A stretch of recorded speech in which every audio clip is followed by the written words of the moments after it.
கட்சியினுடைய கௌரவ தலைவரும்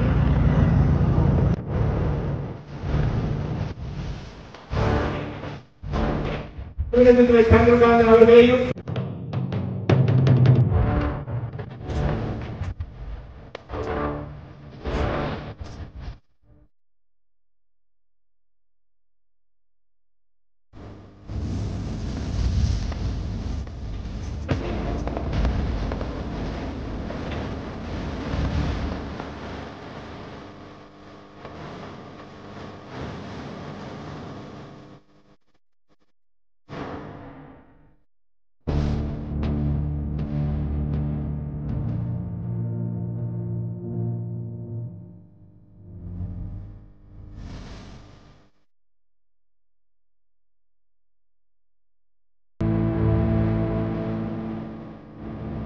அடுத்த 5 ஆண்டுகளில் நாங்கள் எப்படியெல்லாம் ஆரம்பிப்போம் என்ற வாக்குறுதிகளையும் கவர்ச்சிகரமான விடயங்களையும் நடைமுறை விடயங்களையெல்லாம் எடுத்து செல்ல இருக்கிற இந்த காரியங்களுடைய திறப்புலாம் அந்த வெற்றியோடு தான் நிறைவு பண்ணாமல் அந்த அடிப்படையில் இங்கு கூடியிருக்கிற நாங்கள் வெற்றியை பற்றி பேசிக் கொண்டிருக்காமல் தேர்தல்கள் வருகிற பொழுதும் எங்களுக்கு எதிரான எதிர்கருத்துக்களும் ஆங்காங்கே எழும் அந்த கருத்துக்களை எல்லாம் முறையடித்து ஒரு பிரமாண்டமான வெற்றி அடைய வேண்டுமாக இருந்தால் ஒவ்வொரு தனி மனிதனுடைய மனங்களிலே மாற்றங்கள் வேண்டும். அந்த மாற்றத்தை உருவாக்குகிற ஒரு மையமாக மண்டலம் இந்த காரியாலயம் இயங்கும். அது சரியாக இயக்குவீர்கள் என்று நம்புகிறேன். இந்த நாடுடைய கடந்த கால நிலையிலே கருத்தில் உள்ளாட்சி மன்றங்கள் இயங்காமல் இருக்கிறார்கள், மாகாண சபைகள் இயங்காமல் இருக்கிறார்களே. முதலாவது ஜனநாயக தெளிவாக நடைபெற இருக்கிற ஜனாதிபதி தேர்தலை நாங்கள் எதிர்கொள்ள போகிறோம்.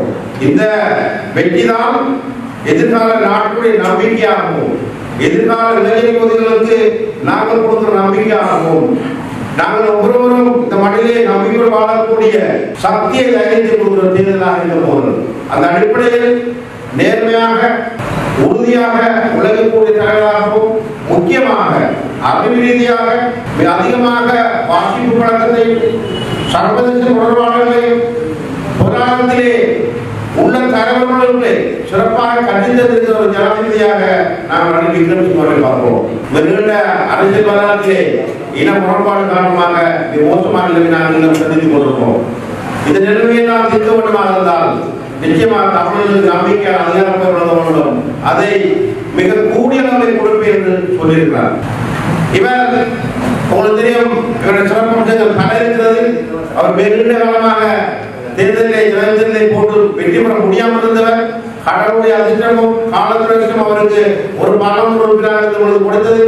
அதுபோல் 2002ஆம் ஆண்டு விடுதலை புலிகள் பலமாக இருந்த பொழுது எங்களுடைய விமான தலைவர்கள் தகவல்கப்பட்ட பொழுதும் பொருளாதாரம் மிக மோசமாக வீழ்ச்சியடைந்த பொழுதும் இவர் பிரதமராக இருந்தார். ஜனாதிபதி சந்திரிகா பண்டாரநாயக்க ஜனாதிபதியாக இருந்தார். அப்பொழுதும் அவர் விடுதலை புலிகளுடன் பேச்சுவார்த்தை கொண்டு சென்று பொருளாதாரத்தை கட்டியெழுப்பி வந்த பொழுதோ மீண்டும் பிரச்சனை வந்தது. இப்படி பல விதமான பொருளாதார ரீதியான முயற்சிக்கான ஆற்றலையும் அறிவையும் பல சந்தர்ப்பங்களை உருவாக்கி இருக்கிறார். இந்த இலங்கை நாட்டிலே 70 வருடத்துக்கு அதிகமான காலம் புலவெடுப்பு இருக்கிற அதிகார பயன் விடயத்திலும் ஒரு தீர்க்கமான முடிவு எடுத்து அமலாக்கி கொடுப்பார். அடிப்படையில் செய்து கொடுத்தும் அவர் நிச்சயமாக இந்த இலங்கையிலே பொருளாதாரத்திலும் முயற்சியை கொண்டு வந்து தமிழ் மக்கள் சிங்கள மக்கள் மத்தியில் ஒரு இன நல்லுறவை ஏற்படுத்தி அவர்களுக்கு அதிகார பெயரை கொடுத்து ஒரு சிறந்த நாளாக கட்டி எழுப்பியவர். சிங்கப்பூரை போல மத சார்பில்லாத மதங்கள் இனங்களுக்கிடையே முருகல் என்ற சரியான அரசியலமைப்பை கொண்டு வந்த தலைவராக முடிந்து அவர்கள் சர்வதேச ஒற்றுமைப்பாடு என்ற ஒரு சாதனையை கொள்வார்கள் என்று நாங்கள் நம்புவோம். அதற்கான வாழ்த்துக்களை தெரிவித்துக் கொள்வோம். அந்த அடிப்படையில் நாங்கள் எல்லோரும் அவருடைய வெற்றிக்காக பாடுபடுகிற பொழுதும் இளைஞர்கள் மத்தியிலே இப்பொழுது இருக்கிற கசப்பான சூழலை பயன்படுத்தி ஏபிபி போன்ற கட்சியினர் மோசமான நாட்டை அழிக்கின்ற பாணியில் பல திட்டங்களை வகுப்பதை நாங்கள் அறிவோம். அதை கடந்த நாடுகளில் நீங்கள் பார்த்தோம்.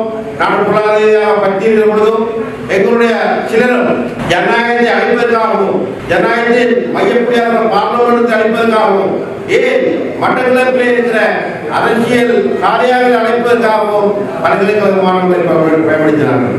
இன்றும் அந்த கட்சியினர் கிழக்கு பல்கலைக்கழகத்திலும் ஏனைய பீடங்களில் இருந்துதான் அவர்களுக்கான சுவரொட்டிகளை கூட ஒட்டுவதற்கு இளைஞர்களை ஊக்கப்படுத்துகிறார்கள்.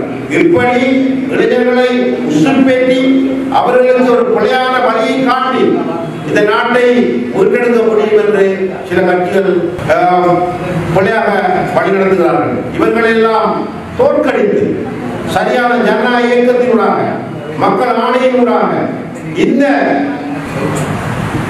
அச்சம் காரணமாகவும் எதிர்காலத்தின் நம்பிக்கைகளும் காரணமாகவும் நாட்டை அழிக்கின்ற சக்தியோடு கூட்டி செல்கின்ற இளைஞர் பகுதிகளுக்காகவும் நாங்கள் ஒன்றாக பாடுபட்டு அவர்களுக்கான எதிர்காலத்தை கட்டியெழுப்ப வேண்டும் என்று நாங்கள் எண்ணுவோம்.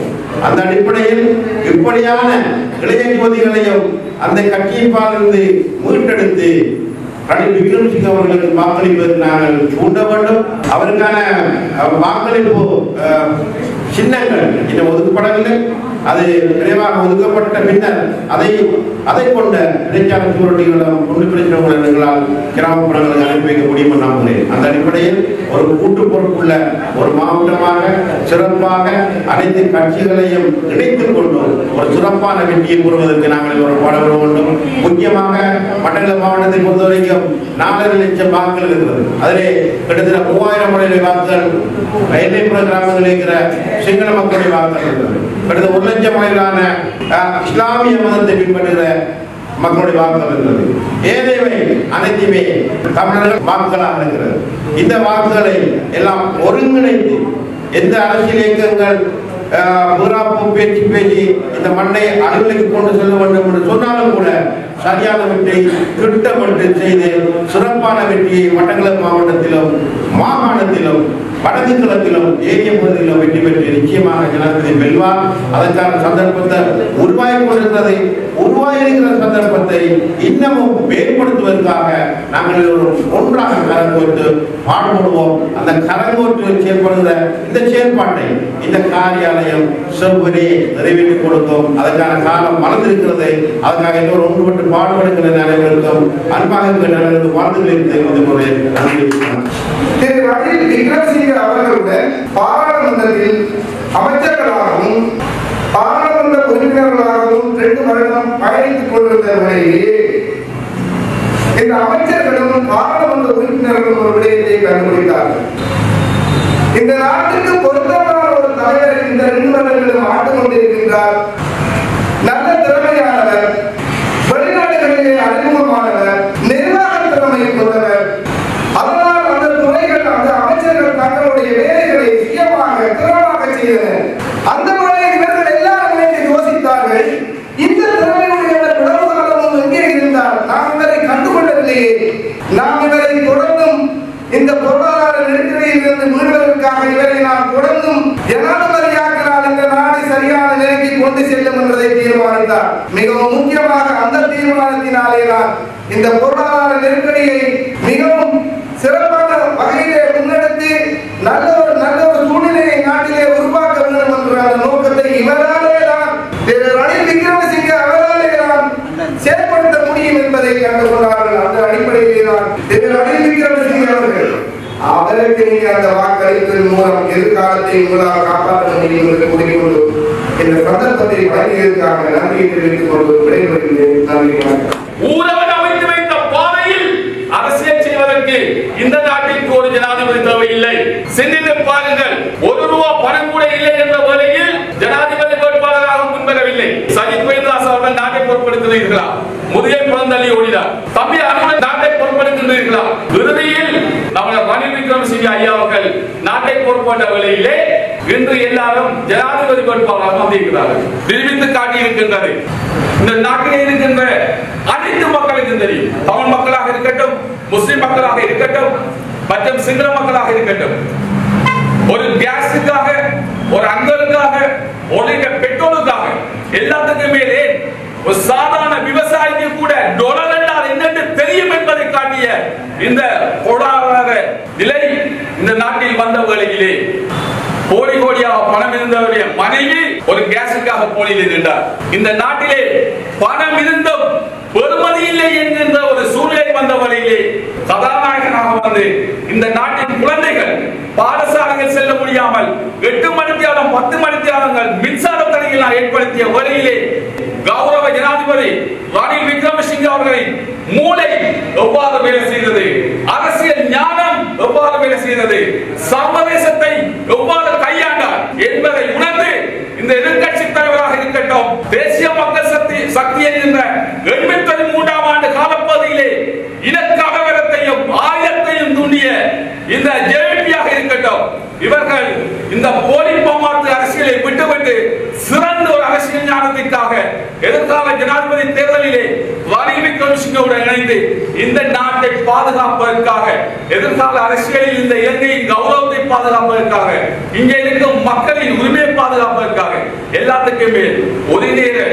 உணவினை சாப்பிடுவதற்கு கூட ஒரு நிரந்தரமான கொள்கையை தரக்கூடிய தலைவரை பாதுகாப்பதற்காக எங்கள் மக்கள் நிச்சயமாக அணிதிரளுவார்கள். எங்களுடைய இந்த நாட்டிற்கு ஜனநாயக ரீதியான வெற்றிகளை பெற்றுத்தந்து இந்த நாட்டை ஒரு நல்ல வழியிலே இட்டு சென்ற எங்களுடைய நேர்மைய ஜனாதிபதி ரணில் விக்ரமசிங்கே அவருடைய வெற்றிக்காக நாங்கள் இங்கே கொண்டு போயிருக்கிறோம். செப்டம்பர் மாதம் 21ஆம் தேதி நாங்கள் நிச்சயமாக ஜனாதிபதி தேர்தலில் வெற்றி அடைவோம். அந்த வெற்றியிலே அதிக பங்களிப்பு செய்த ஒரு மாவட்டமாக மட்டக்களப்பு மாவட்டம் திகழும் என்ற நம்பிக்கை அதிலே இருக்க ஜனாதிபதி அவர்களுக்கு இருக்கிறது. யார் எதை கூறினாலும் வடகிழக்கு மாகாணங்களிலே இருந்து 15 லட்சத்திற்கும் அதிகமான வாக்குகளை பெற்று இந்த நாட்டினுடைய ஜனாதிபதியாக அதிவேதம் ரணில் விக்ரமசிங்கே அவர்கள் வருவார் என்ற நம்பிக்கை எங்களுக்கு இருக்கிறது. இந்த மாவட்டத்தில் உள்ள 3 பகுதிகளிலும் ஜனாதிபதி அவர்களுடைய வெற்றிக்காக பாடுபடுவதற்காக உங்களுக்கு நான் ஆலோசனை வழங்குவதற்காக உங்களோடு இருந்து ஒத்துழைப்பு நல்குவதற்காக ஜனாதிபதி அவர்கள் என்னை நியமித்திருக்கிறார். அதே போன்று மாவட்டத்தில் இருந்து பிரதேச ரீதியாக, பகுதி ரீதியாக, கிராம ரீதியாக அலுவலகங்களை அமைத்து நாங்கள் இந்த ஜனாதிபதி தேர்தலை எவ்வாறு வாக்களிக்க வேண்டும், எவ்வாறு நாங்கள் வெற்றி வாகை கூற வேண்டும் என்பதை நாங்கள் நாளையில் இருந்து திட்டமிட்டு நாங்கள் செயல்பட வேண்டும். நாங்கள் செப்டம்பர் மாதம் 21ஆம் தேதி நடைபெறுகின்ற ஜனாதிபதி தேர்தலில் அது தொடர்பான ஆலோசனைகள் இங்கே வழங்கப்பட்டிருக்கின்றன. ஆலோசனை பத்திரங்கள் உங்களுக்கு கிடைக்கும். அவற்றை நாங்கள் பயன்படுத்தி செப்டம்பர் மாதம் 21ஆம் தேதி காலை 7 மணிக்கு நீங்கள் அனைவரும் வாக்குச்சாவடி சென்று வாக்களிப்பதோடு அங்கு இரவு 12 மணிக்கு ஜனாதிபதி அவர்களுடைய வெற்றி செய்தியினை நீங்கள் அனைவரும் கேட்டு மகிழ வேண்டும் என்பதுதான் என்னுடைய